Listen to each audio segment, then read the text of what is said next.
Imagina um esquema em que milhões de pessoas colocam dinheiro todo mês, mas esse dinheiro não é guardado para elas, ela vai para outra pessoa. Não existe conta individual, não existe poupança para o futuro. É a única forma desse sistema continuar funcionando e ter cada vez mais gente entrando e colocando dinheiro na base. Se parar de entrar, a estrutura desmorona. Pois é, esse é o INSS, uma possível pirâmide, só que legalizada pelo governo, criada com a promessa de proteger os trabalhadores na velhice, mas que hoje enfrenta o maior desafio de sua história. Para entender como chegamos até aqui, precisamos fazer uma viagem no tempo, desde lá do século XVI até o INSS digital que a gente conhece hoje. Então logo de cara eu também preciso dizer para vocês, o tempo está contra nós nesse sistema do INSS. Porque em 2010 a idade média dos brasileiros era de 29 anos, em 2022 já subiu para 35. A população de idosos com 65 anos ou mais cresceu de 7,4% para 10,9% nesse período, o maior índice desde que começou a medir. E o número de centenários subiu 67% em apenas 12 anos, passando de pouco mais de 22 mil pessoas para quase 38 mil. Isso significa mais gente vivendo por mais tempo e por mais tempo recebendo também o benefício. Ao contrário do que muita gente pensa, a Previdência Social no Brasil não nasceu com o INSS, e nem mesmo com a famosa Lei Eloy Chaves, de 1923. O primeiro embrião da proteção social partiu desde 1543, quando Brás Cubas fundou a Santa Casa de Misericórdia, o primeiro hospital e instituição de assistência do país. Na época era totalmente gratuito, mas limitado. Só atendia quem pudesse contribuir de alguma forma ou se tivesse algum vínculo com a caridade. Durante o Império, por exemplo, vieram outras iniciativas. Em 1795, o Plano de Beneficência para órfãos e viúvas dos oficiais da Marinha. Em 1827 também teve a extensão do benefício ao exército, ali entre aspas, meio soldo. Em 1821, Dom João VI concedeu também a aposentadoria integral aos professores. E não paramos por aí. Em 1835 foi criado o Montepio Geral de Economia dos Servidores do Estado, um marco da Previdência Complementar, e já no fim do século XIX, na época a princesa Isabel assinou um decreto dando direito à aposentadoria aos funcionários dos Correios. Ou seja, a ideia de garantir renda na velhice já estava no ar há muito tempo, mas restrita também a poucos. O trabalhador comum continuava naquele velho lema, trabalhar até morrer. Tudo mudou em 24 de janeiro de 1923, quando então o deputado federal Eloy Chaves propôs e conseguiu aprovar a Lei 4.682, criando as caixas de aposentadorias e pensões, as famosas CAPs, inicialmente para os ferroviários. E você deve estar perguntando, por que ferroviários, né? Na época, as ferrovias eram o coração econômico do nosso país. Sem elas, não tinha café, não tinha comércio, não tinha transporte. E os ferroviários eram categoria unida, organizada e também satisfeita, porque não tinha nenhum trabalho ali social, né, de previdência social para eles também. E a nova lei obrigava cada companhia ferroviária a criar sua própria caixa, administrada pela empresa, com contribuição tanto do patrão como também do empregado. Em troca, garantia aposentadoria, pensão, assistência médica e também auxílio farmacêutico. Um pacote mais generoso do que qualquer coisa que já tinha feito no Brasil, alguém já viu no nosso país. Então era bem interessante também naquela época. E o sucesso foi tanto que logo espalhou a ideia para outras categorias, como portuários, marítimos, industriários, comerciários também, cada grupo com a sua própria capa. Mas aí começou um problema, porque cada uma funcionava de um jeito. Critérios diferentes, contribuições diferentes, benefícios diferentes, e logo o caos administrativo estava instalado. Na época, Eloy Chaves não tirou essa ideia do nada. Ele se inspirou em modelos previdenciários que já existiam no mundo, especialmente no sistema criado pelo chanceler alemão Otto von Bismarck em 1883, que introduziu um modelo de seguro social financiado por trabalhadores, empregadores e também o governo. Aqui no Brasil, porém, as CAPs rapidamente se multiplicaram e se tornaram complexas demais para administrar. E mesmo com as conquistas, as empresas resistiam. A São Paulo Railway, por exemplo, só pagava aos 60 anos, 10 anos a mais do que era previsto na lei. A Leopoldina Railway também contava o tempo de contribuição apenas a partir da entrada em vigor da lei, desconsiderando também totalmente os anos anteriores. E com a chegada do Getúlio Vargas ao poder e o Brasil também entrando na era da industrialização, veio a primeira tentativa de centralizar o sistema. Então nasciam os institutos de aposentadoria e pensões, os famosos IAPs. Agora, em vez de cada empresa ter sua CAP, todas de uma mesma categoria eram agrupadas no Instituto Nacional. Então, por exemplo, todos os marítimos eram o IAPM, todos os comerciários o IAPC, os bancários o IAPB e assim por diante. E foi aí que eles conseguiram ajustar aquele caos, né? Se a empresa é de comércio, tem um final C, se a empresa é do setor bancário, final B. Então, pelo menos, organizou um pouco aquele caos, né? Então, do ponto de vista administrativo, teve um avanço, mas também existiu o embrião da burocracia gigante que o INSS herda até hoje. Porque mesmo assim, o sistema ainda era segmentado e também desigual. Por exemplo, um bancário recebia um benefício melhor do que um comerciário. Um industriário tinha ali regras diferentes também de um marítimo. E isso criava distorções enormes. Então, por exemplo, por conta disso, em 1960, surgiu a Lei Orgânica da Previdência Social, a famosa LOPS. Foi a primeira grande reforma previdenciária brasileira. Ela unificou as regras de contribuição e benefícios, estabelecendo, por exemplo, um teto de 5 salários mínimos para as aposentadorias. Já em 1966, todos os IAPs foram fundidos no Instituto Nacional de Previdência Social,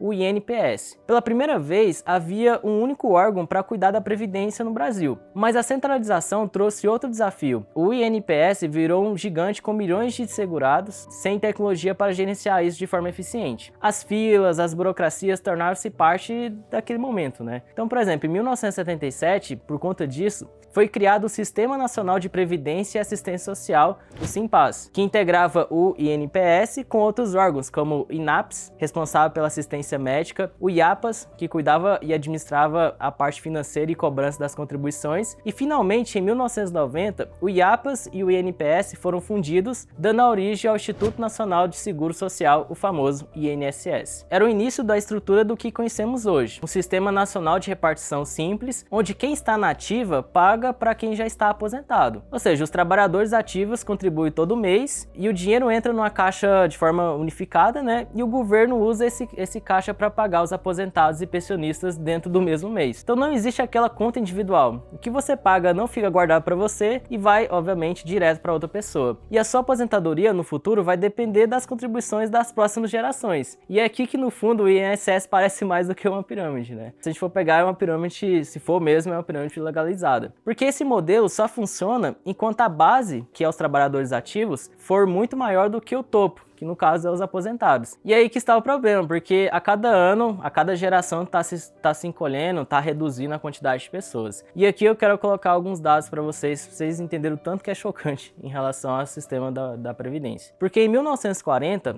para cada idoso no Brasil, havia 13 pessoas em idade ativa. Em 1970, já caiu para 10. Em 1990, era 8. E em 2018, esse número caiu para 4,8. E existe também projeções para 2060, de apenas 1,65, ou seja, daqui a 35 anos, cada trabalhador terá que sustentar quase um aposentado. A pirâmide etária brasileira está se invertendo, ou seja, mais gente vivendo mais tempo, menos jovem entrando no mercado de trabalho e, obviamente, você tem um modelo insustentável. Foi tentando lidar com esse problema que, ao longo das últimas décadas, o Brasil recorreu a várias reformas da Previdência. A primeira grande reforma veio em 1998, no governo Fernando Henrique Cardoso, o famoso FHC, com a emenda constitucional número 20. Ela mudou a forma de cálculo dos beneficiários, endurecendo as regras para a aposentadoria integral e também excluiu a chamada aposentadoria por tempo de serviço. Para o setor privado, teve uma substituição pelo critério do tempo de contribuição. Pela primeira vez, começou a falar da idade mínima também, ainda que de forma mais tímida. Queria colocar uma curiosidade, porque antes da reforma da Previdência de 1998, a aposentadoria era calculada com base nos últimos salários recebidos, ou seja, nos últimos 36 meses. O problema é que isso abria margem para várias distorções sérias, ou seja, uma pessoa que contribuiu a vida inteira com base em um salário mínimo, por exemplo, podia assumir um cargo comissionado com um salário alto nos últimos anos, como prefeitura ou câmara municipal. Isso acontece muito no Brasil, né? Ou seja, ela iria se aposentar recebendo esse valor cheio. Então imagina, ela recebia um valor baixo ali no início da sua vida, no meio da sua vida, e bem no finalzinho ela arruma esse emprego de cargo comissionado. Então isso era uma forma de inflar artificialmente o benefício, porque era totalmente desconectada da contribuição real feita ao longo da vida. Então imagine, isso aumentava ainda mais os gastos do governo. Então o FHC colocou fim nisso. E se a gente for pegar outro exemplo, em 2003, no início do governo Lula, veio a emenda número 41. Ela alterou a previdência do setor público, estabelecendo regras também mais duras para servidores e instituindo o teto do INSS como limite para os novos servidores, que passariam a complementar a aposentadoria com a previdência privada. Foi aí que a reforma gerou uma das maiores greves do funcionalismo funcionalismo público e mostrou como mexer na Previdência tem um custo político muito alto. Depois, em 2012, houve a criação do FUNPRESP, que é o Fundo de Previdência Complementar para os Servidores Federais, tornando a adesão quase que obrigatória para quem ingressasse a partir de então. A ideia era aproximar o regime de funcionalismo ao regime do setor privado, reduzindo, claro, a desigualdade e também os gastos futuros. Mas a mudança mais ampla e impactante foi a reforma da Previdência de 2019 no governo Bolsonaro, por meio da Emenda Constitucional número 103. Essa reforma instituiu de forma definitiva a idade mínima de aposentadoria, então seria 65 anos para os homens e 62 para as mulheres, com um tempo mínimo de contribuição de 20 anos para homens e 15 anos para mulheres. E também acabou com a aposentadoria apenas por tempo de contribuição, e obviamente endureceu ainda mais a forma de cálculo do benefício e limitou o valor integral apenas para quem contribuísse por 40 anos, e assim criou regras de transição para quem já estava no mercado de trabalho. Aqui eu queria colocar uma curiosidade, porque assim como já tinha acontecido a reforma de 98, a de 2019 também mudou a forma de calcular o valor da aposentadoria, como eu tinha falado anteriormente, mas ainda ela foi mais dura. Agora o cálculo passou a considerar toda a média dos salários ao longo da vida, sem mais excluir os 20% menores salários, como era feito antes. Isso fez com que o valor final das aposentadorias ficasse menor para muita gente. Imagina uma pessoa que passou grande parte da sua vida ganhando R$2.000, mas teve alguns anos de melhora, ou seja, começou a ganhar ali 5, 6, 7 mil, mas aqui eu vou dar um exemplo de 6 mil. Antes, o salário mais baixo era desconsiderado,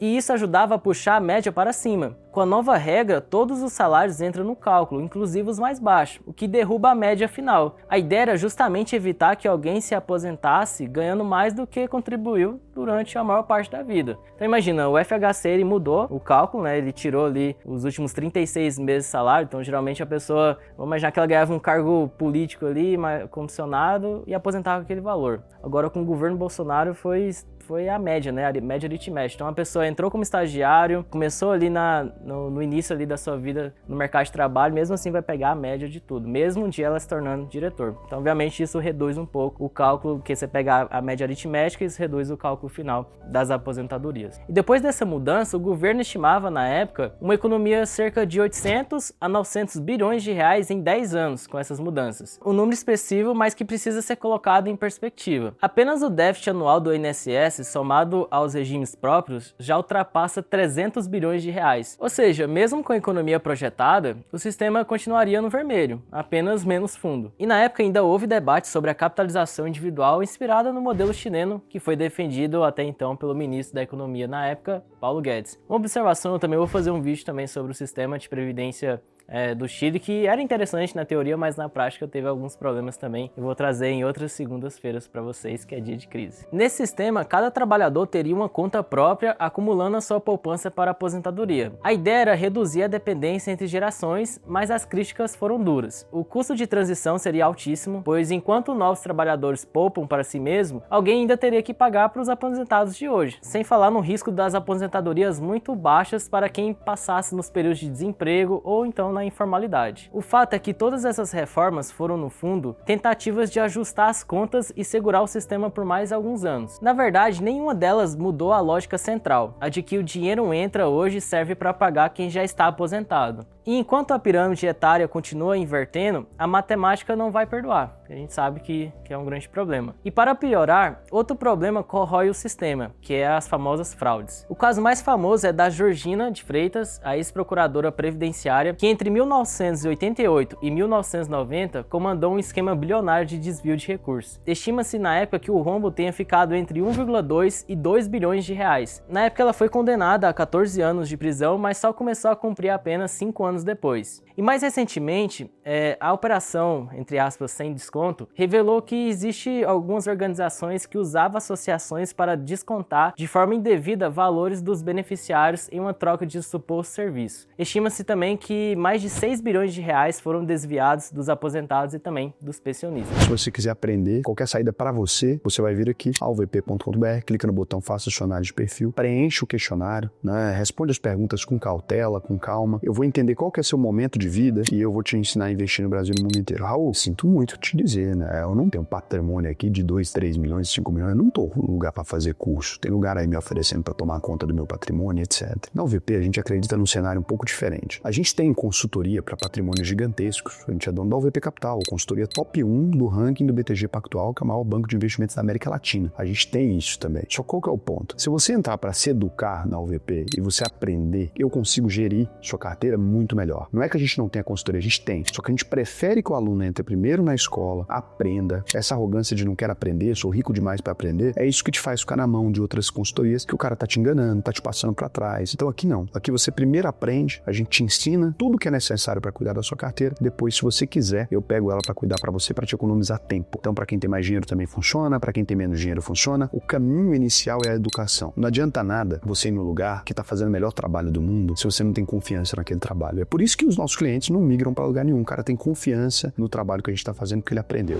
Só que o Brasil não está sozinho nesse desafio. Como eu tinha falado anteriormente, o Chile, por exemplo, ele adotou nos anos de 1980 o sistema de capitalização individual. Isso aumentou a poupança nacional, mas gerou aposentadorias muito abaixo daquelas pessoas que contribuíam pouco. Porque, obviamente, a capitalização se podia colocar, às vezes, em renda variável, então é meio complexo. No vídeo que eu vou fazer para vocês vão ver o tanto que foi ruim a previdência do Chile. Já a Grécia é um outro exemplo de país que ignorou a mudança demográfica por tempo demais. Acabou quebrando em 2008 e foi obrigado a fazer cortes muito brutais ali nas aposentadorias. Eu vou até deixar um card que eu também falei sobre a Grécia, não só foi questão de aposentadoria, mas também tem muitas políticas heterodoxas também, que, enfim, foi muito ruim na época para ela. E se a gente for pegar todas essas observações e olhando para frente, sem uma reforma estrutural, o INSS vai precisar de cada vez mais dinheiro do Tesouro. Ou seja, ou faz cortes de áreas essenciais, cortes de gasto, ou então aumenta os impostos. E a gente sabe que nenhuma dessas opções politicamente é fácil. E nós sabemos que ignorar a existência do problema é a forma mais eficiente de potencializar suas consequências no futuro. Portanto, é importante reconhecer, o modelo do INSS não funciona como uma poupança individual, mas sim como um sistema de repartição, com características semelhantes a uma estrutura de pirâmide. Uma estrutura que só se mantém porque milhões de pessoas ainda contribuem, mas esse número vem caindo ano após ano. E mais cedo ou mais tarde, todos nós teremos que encarar a pergunta que ninguém quer ouvir. Não é quanto você vai receber, é se vai receber. E assim a gente encerra mais um episódio do Segundo é Dia de Crise. Eu espero que vocês tenham gostado e não se esqueça de curtir o vídeo, se inscrever no canal e, claro, me contar aqui nos comentários. O que você tem feito para não depender do INSS na sua velhice? Porque a gente sabe, né, que acreditar no governo é apostar no escuro. E nós aqui da UVP Capital estamos aqui para te ajudar a construir um futuro financeiro sólido e também tranquilo. Então um abraço e até o próximo vídeo. Até mais.